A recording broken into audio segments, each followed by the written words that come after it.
Hi friends, welcome to my channel. நம்ம இன்றைக்கி செய்ய போவது என்னென்னா, புதினா, கற்பூரவள்ளித்தழை, தூதுவளந்தழை, கருவேப்பிலை இதெல்லாம் போட்டு ஒரு சட்னி செய்ய போகிறோம். அது எப்படி செய்கிறோன்னு பார்க்கலாம் வாங்க. கொஞ்சம் எண்ணெய் ஊற்றிக்கிங்க. எண்ணெய் ஊற்றினதுக்கப்புறம் கடலைப்பருப்பு கொஞ்சம் போட்டுக்குங்க. மிளகாய் 3 மிளகாய் போட்டிருக்கேன். கம்மியாகவே போட்டால் போதும். இது கற்பூரவள்ளித்தழையிலையும் தூதுவளை காரம் இருக்குது. அப்புறம் சின்ன வெங்காயம் போட்டுக்குங்க. சின்ன வெங்காயம் கொஞ்சம் நிறையாவே போட்டுக்குங்க. கற்பூரவள்ளித்தழை, தூதுவளந்தழை எல்லாமே 4 தழை போட்டால் போதும். இதில் காரம் ஜாஸ்தி இருக்கிறதுனால 4 தழை போட்டால் போதும். கருவேப்பிலை தழை,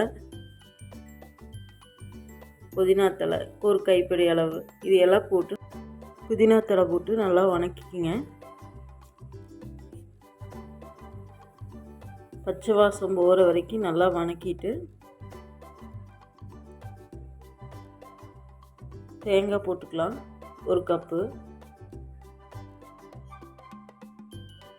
அதுவும் போட்டு கொஞ்சம் வணங்கினதுக்கப்புறம் ஒரு எலுமிச்சம்பழம் அளவு, குட்டி எலுமிச்சம்பழம் அளவு புளி போட்டுக்குங்க.